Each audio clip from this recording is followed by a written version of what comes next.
Good evening, everybody. It's great to see you and great to see so many friends and neighbors here at St. Mark's tonight.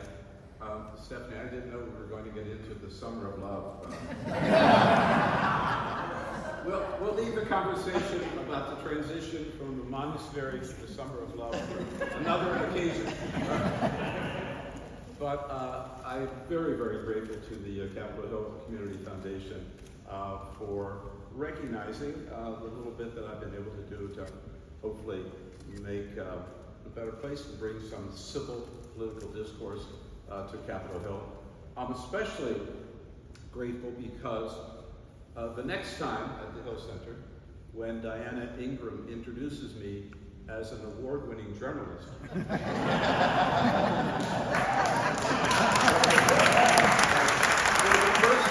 I'll be able to say, that's true. Because now I've got one to show for it.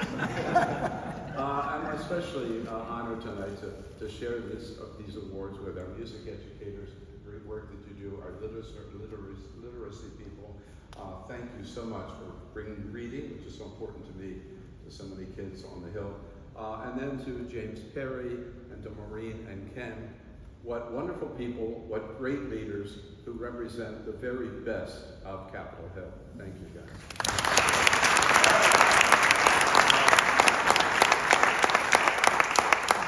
So, Carol and I feel blessed for many reasons. We enjoy good health. We have 2 great kids and 2 great daughters-in-law. We have the 5 greatest grandchildren in the world. But we especially feel blessed because we live on Capitol Hill. Amen. And it didn't come easy for us necessarily, almost accidental. When in 1996, I got the job as co-host for Crossfire at CNN. We had to move to Washington, a very short notice, and look for a place to live here.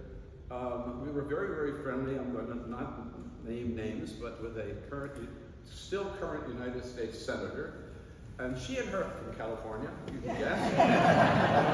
She and her husband said, well, you can't live in a city, it's not safe. You've got to live in Potomac. And we said, well, we can't really afford Potomac. Besides, who the hell wants to live in Potomac?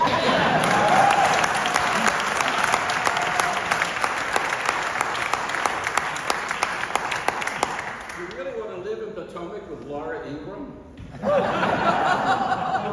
then they said, okay, well, if you're going to live in the city, then you have to live in Colorado. It's the only safe place. She said, hey, dude, we cannot afford Colorado either. And then our great friends, Jean-Francois and Jean-Max, live at 1316 East Capitol, been there maybe some 15 years, and they said, you ought to look at Capitol Hill. They introduced us to Michael Tubbs, who was here tonight. And Michael said, I've got this great house owned by former Congressman Mike Sinar on 8th Street. Carol looked at it, I looked at it, and we bought it immediately, and it's one of the best decisions we ever made. And then we started meeting our neighbors.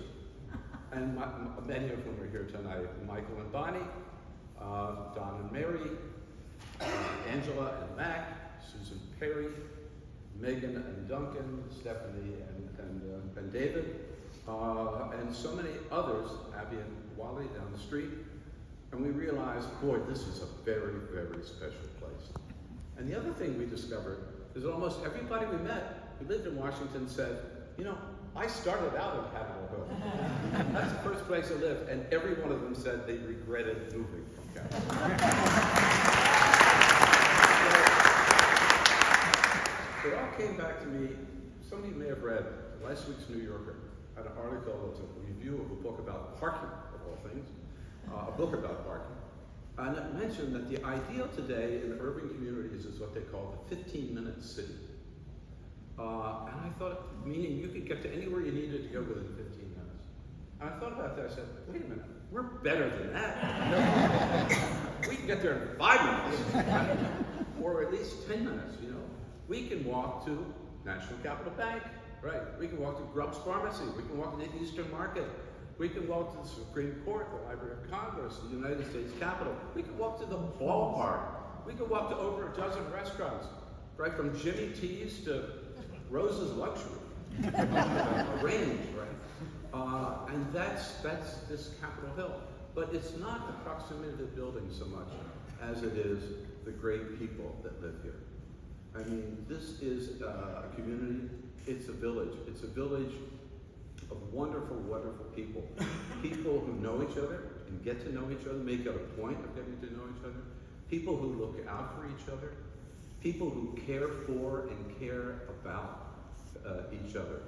And so I feel that any little bit that Carol and I can do to make this a better community is a very, very, almost nothing compared to the great joy that we have from just being part of this community and living here on Capitol Hill. So I thank you for this award, and I do want to recognize in accepting it two very special people. First, my wife Carol. All of you who know us know that Carol's the real force in our family. She is the real presence on Capitol Hill. Whether it's making sure they pick up the recycling on time, or making sure the rat patrol is there, or making sure that the new buildings at 7th and Pennsylvania were not going to be 15 stories high, but just the right size that they turned out to be. Carol's the one who is there in the community, and she's the one who really deserves this award. The other person, Nikki Simra. Okay.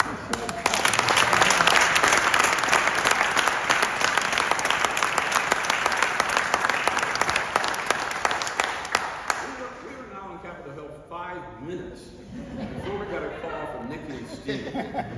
Let's have coffee. And basically the message was, you live on the hill, now here's what we need from you, and here's what you got to do. I mean, let's face it, Nikki is our leader. Without her, this organization would not exist.